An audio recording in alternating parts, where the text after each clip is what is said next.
सत्संग जी धन्यकार जी। सत्संग जी, ब्रह्म ज्ञान के बाद भी जीवन में समान अवस्था क्यों नहीं होती? ऐसा प्रश्न कई महात्माओं के मन में आता होगा। तो इसी के ऊपर एक पत्रिका का एक लेख है, आपके समक्ष दास साझा कर रहा है।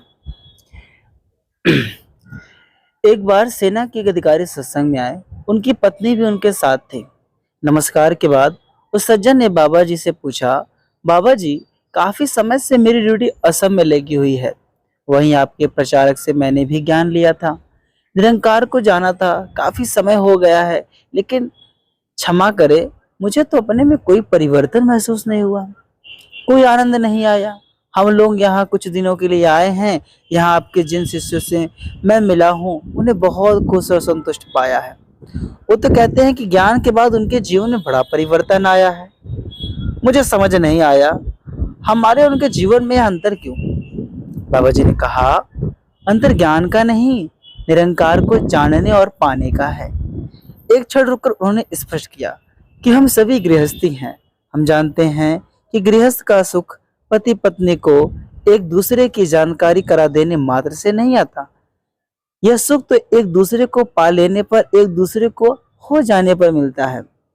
सदगुरुदेव ने सहज भाव से आगे कहा, भाई साहब, हम आप जानते हैं कि विवाह के बाद सबसे पहले पत्नी को पति के घर रहना होता है। पत्नी अपने मायके को छोड़कर पति के घर में घुल मिल जाती है। तभी उसे पूरी तरह गृहस्थ का सुख प्राप्त होता है। इसी पर विश्वास बढ़ता है। गृहस्थ के सुख के लिए यह जरूरी है। गुरुदेव ने इस उदाहरण को आध्यात्म से जोड़ते हुए कहा, इसी तरह जब जीवात्मा को पति परमात्मा की जानकारी मिलती है, उससे माया रूपी अपना मायका छोड़कर ब्रह्मज्ञानियों के परिवार में रहना होता है। इनमें ही घुलना मिलना होता है। धार्मिक भाषा में इसे सत्संग कहते हैं। सत्संग में ही प्यार बढ़ता है, दृढ़ता आती है। ज्ञान लेने के बाद सत्संग बहुत जरूरी है। उन दोनों ने एक दूसरे की ओर देखा, फिर झिझकते हुए कहा, सत्संग में तो हम कभी नहीं गए। गुरुदेव ने सहज मुस्कान के साथ आगे फरमाया, हमें वह भी पता है कि पत्नी पति के परिवार में केवल रहती ही नहीं, परिवार के सभी मेंबरों का यथा योग्य सेवा सत्कार भी करती है। इससे उसे पति की खुशी प्राप्त होती है, प्यार प्राप्त होता है, जिससे उसके जीवन में खुशहाली आती है। ऐसी ही बात परमार्थ में भी है। ज्ञान लेने के बाद ज्ञानवान के लिए सत्संग के साथ साथ सेवा करना भी जरूरी है। इसी से उसका जीवन प्रफुल्लित होता है। आप संतों की सेवा तो करते ही होंगे।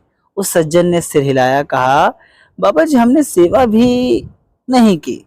गुरुदेव ने जीवन में परिवर्तन लाने और ज्ञान का आनंद प्राप्त करने के लिए तीसरी आवश्यक बात की ओर इशारा करते हुए फरमाया, हम यह भी जानते हैं कि पत्नी में घर में रहते परिवार के सभी मेंबरों की यथा योग्य सेवा करते हुए, घर की देखभाल करते हुए अपने पति को कभी नहीं भूलती। यह उस समय उसका ध्यान पति में ही रहता है। धार्मिक भाषा में इसे सुमरण कहते हैं। सुमरण का भाव याद रखना होता है, रिटर्न करना नहीं। निरंकार का ध्यान रहे, तभी मुख से तू ही निरंकार निकलता है। सुमरण से ही जीवन में स्थिरता आती है।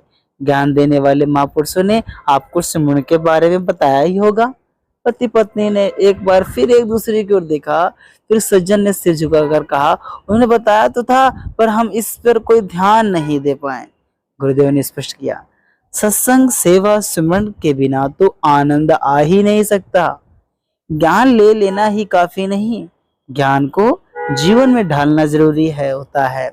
जिस तरह दास ने बताया कि गृहस्थी के सुख के लिए सब कुछ करना जरूरी है, उसी तरह ज्ञान आनंद लेने के लिए सत्संग सेवा सुमरण जरूरी है।